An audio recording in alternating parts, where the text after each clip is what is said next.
Hi friends, this is Uma. இன்றைக்கி நம்ம சேனலில் நம்ம டிஸ்கஸ் பண்ண போகிற திருப்புகள் என்னென்னு பார்க்கலாம்.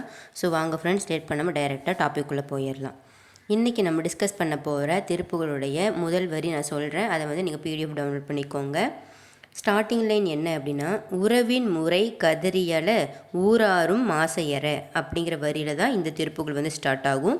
ஸோ திருப்புகளுடைய ஒவ்வொரு வரிக்கு உண்டான அர்த்தங்கள் பார்க்கலாம். ஃபஸ்ட்டு பார்த்திங்கன்னா, உறவின் முறை கதறி அழ அப்படின்னு நான் சொல்லியிருப்பேன். அந்த வரிக்கு என்ன அர்த்தம் அப்படின்னா, இதை படிக்கும்போது உங்களுக்கு தெரியும். உறவின் முறை கதறி அழ அப்படின்னா, நம்மை சுற்றியுள்ள உறவினர்கள் பார்த்திங்கன்னா கதறி அழுவார்கள். எதற்காக அப்படிங்கிற விளக்கம் பார்க்கலாம். இப்போ நமக்கு பார்த்திங்கன்னா, நம்மளோட ஆதரவில் நிறைய பேர் இருப்பாங்க.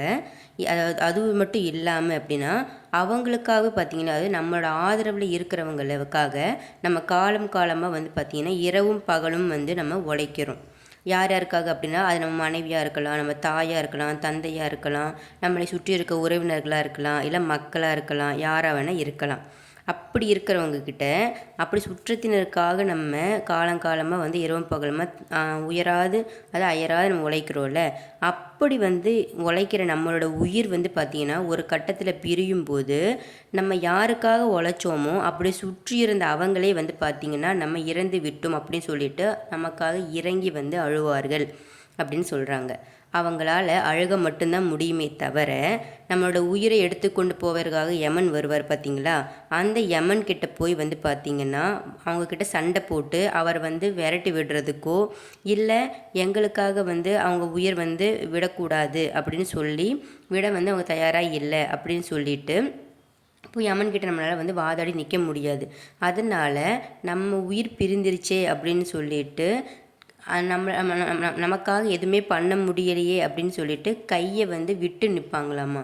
யமன்கிட்ட பேச முடியாமல் உயிர் பிரிஞ்சிருச்சே அப்படிங்கிற ஒரு பக்கம் வருத்தம் இருக்குது. ஒரு பக்கம் வந்த யமன்கிட்ட வாதிட்டு அவங்க உயிரை எடுத்துகிட்டு போகாதீங்க அப்படி சொல்லி அவர் எங்களால் விரட்ட முடியலையே அப்படின்னு சொல்லிட்டு நாங்கள் எதுக்குமே ஆகாத மாதிரி நின்றுட்டுருக்கோமே அப்படின்னு சொல்லிட்டு அந்த நம்ம இறந்ததுக்கு அப்புறமா உறவின் முறைகள் பார்த்திங்கன்னா இந்த விதமாக கதறி அழுவார்கள். இதுக்கு தான் பார்த்திங்கன்னா உறவின் முறை கதறி அழ.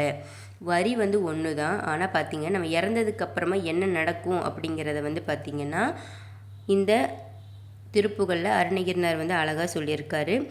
இந்த திருப்புகள் இருக்கக்கூடிய ஒவ்வொரு வரிகளுமே பார்த்திங்கன்னா மிகவும் வாழ்க்கைக்கு ஏற்றதாகவும், நம்மளுடைய இறப்பு அப்படிங்கிற அந்த சூழ்நிலை நடக்கும்போது அந்த தருணத்தில் என்னென்னலாம் நடக்கும் அப்படிங்கிறத இந்த திருப்புகளுடைய மெயின் பாயிண்ட்.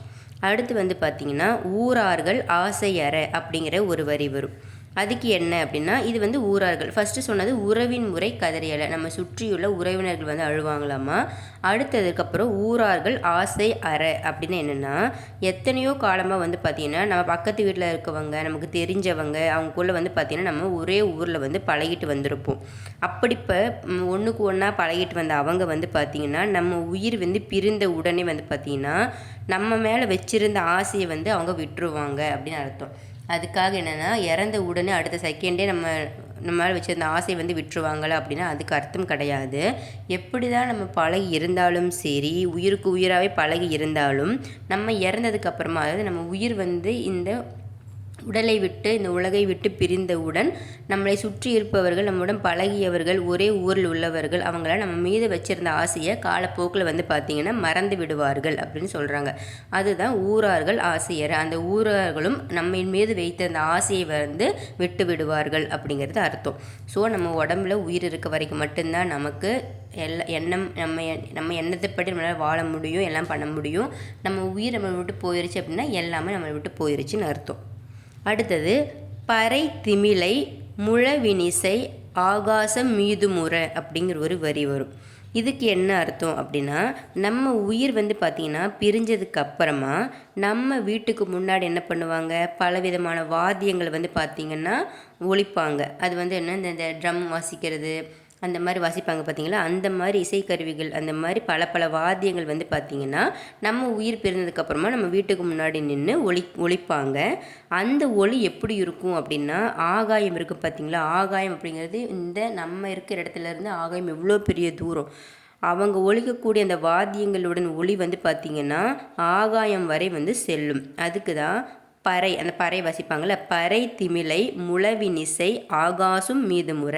அந்த பறையை வாசிக்கும் பொழுது அந்த முழவினிசை, அந்த முழவினிசைன்னு இந்த இடத்துல இசை, அந்த இசையானது அந்த ஆகாசம் மீதுமுறன்னு ஆகாசத்தையும் தாண்டி ஆகாயம் வரை வந்து பார்த்திங்கன்னா அந்த ஒளி வந்து போகுமாம். அந்த அளவுக்கு வந்து அவங்க அந்த பறையை வந்து வாசிப்பாங்க நம்ம இறந்ததுக்கப்புறமா நம்ம வீட்டுக்கு முன்னாடி அப்படின்னு சொல்கிறாரு.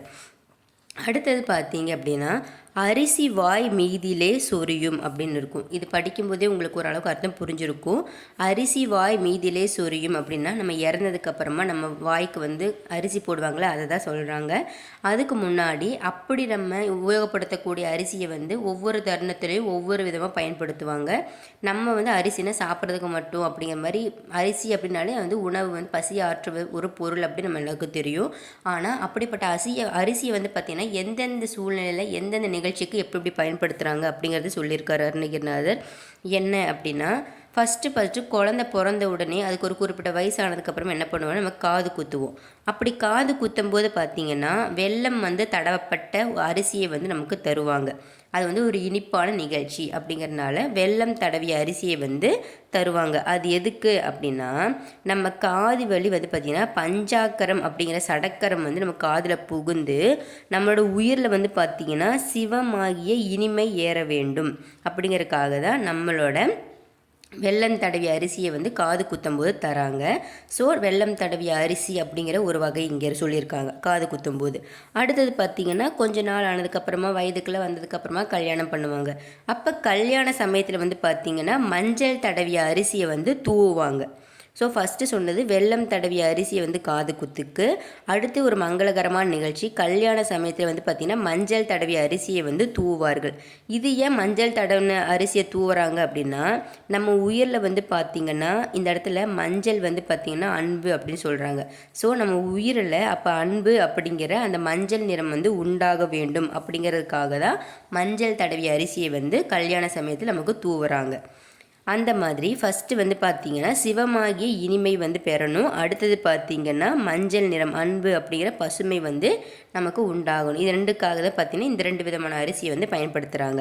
ஸோ இதுலேருந்து என்ன தெரியுதுன்னா சிவமாகிய இனிமையும் அப்போ அன்பாகிய பசுமையும் ரெண்டுமே வந்து பார்த்திங்கன்னா ஒருத்தருக்கு ஒருவேளை உண்டாகாமல் இருந்துச்சு அப்படின்னா, உண்டாகாமலே நம்ம உயிர் வந்து நம்மளை விட்டு இறந்து போய்விடுது அப்படின்னா நம்ம வாய் மீது வந்து பார்த்திங்கன்னா வெறும் அரிசியை வந்து பார்த்திங்கன்னா போடுவாங்க அப்படின்னு சொல்கிறாங்க.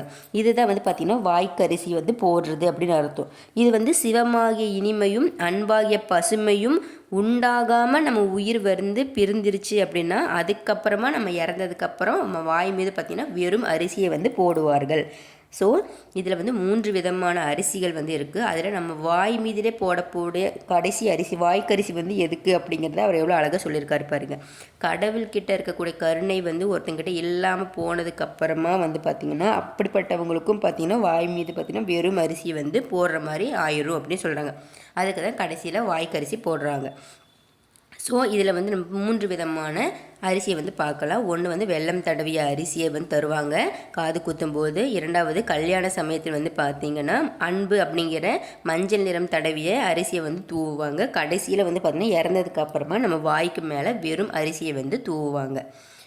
ஸோ வெல்லம் தடவிய அரிசி, மஞ்சள் அரிசி, அடுத்தது வெறும் அரிசி அப்படிங்கிற 3 அரிசி வந்து இந்த அரிசி வாய் மீதிலே சொரியும் அப்படிங்கிற வரிகள் மூலிமா அருணகிரிநாதர் வந்து நமக்கு அழகாக மென்ஷன் பண்ணி கொடுத்துருக்காரு. ஸோ ஃப்ரெண்ட்ஸ் இன்றைக்கி வந்து பார்த்திங்கன்னா கிட்டத்தட்ட 4 விதமான வரிக்கு உண்டான அர்த்தத்தை வந்து நான் உங்க கூட டிஸ்கஸ் பண்ணியிருக்கேன். இந்த வரிகள் எல்லாமே வந்து பார்த்திங்கன்னா நம்மளுடைய இறப்பு அப்படிங்கிற ஒரு தருணம் வரும்பொழுது என்னென்னலாம் நிகழும், ஒரு மனுஷன் வந்து எப்படி வாழ்ந்தாலும் சரி கடைசியாக எல்லாருக்குமே வந்து பார்த்திங்கன்னா இறப்பு ஒன்று வரும். அந்த இறப்பு வர சமயத்தில் என்னென்ன மாதிரி விஷயங்கள்லாம் நடக்கும் அப்படிங்கிறது தான் இந்த 4 பாயிண்டில் சொல்லியிருக்காரு. 4 பாயிண்ட் மட்டும் இல்லையுமே இந்த திருப்புகள் முழுக்கவே பார்த்திங்கன்னா கிட்டத்தட்ட இறந்ததுக்கு அப்புறமா என்ன நடக்கும், நம்ம இறப்புனா எப்படி இருக்கும், இறந்ததுக்கப்புறம் எப்படி இருக்கும் அப்படிங்கிறத தெரிஞ்சுக்கிறதுக்காக தான் இந்த திருப்புகள். ஸோ ஃப்ரெண்ட்ஸ் இதை வந்து நல்லா டீப்பாக படிங்க, எல்லாத்துக்கும் ஷேர் பண்ணுங்கள். வீடியோ பிடிச்சிருந்துச்சுன்னா மறக்காமல் சப்ஸ்கிரைப் பண்ணுங்கள், லைக் பண்ணுங்கள். எந்த அளவுக்கு நீங்கள் வீடியோ ஷேர் பண்ணுறீங்களோ அந்த அளவுக்கு தான் யூஸ்ஃபுல்லான திருப்புகளுடைய விளக்கு உரை எல்லாத்துக்குமே போய் ரீச் ஆகும். ஸோ என்னோடய சப்ஸ்கிரைபர்ஸ் அண்ட் வியூவர்ஸ் வந்து நீங்கள் மட்டும் தெரிஞ்சுக்கிட்டது இல்லாமல் உங்களுக்கு தெரிஞ்சவங்க எல்லாருக்குமே ஷேர் பண்ணுங்கள். வீடியோவில் சொல்லியிருக்க இன்ஃபர்மேஷனில் உங்களுக்கு எது வந்து ரொம்ப பிடிச்சிருக்கு, உங்கள் வாழ்க்கைக்கு எது உகந்ததாக இருக்குது அப்படிங்கிறதையும் மறக்காமல் கமெண்ட் பண்ணுங்கள்.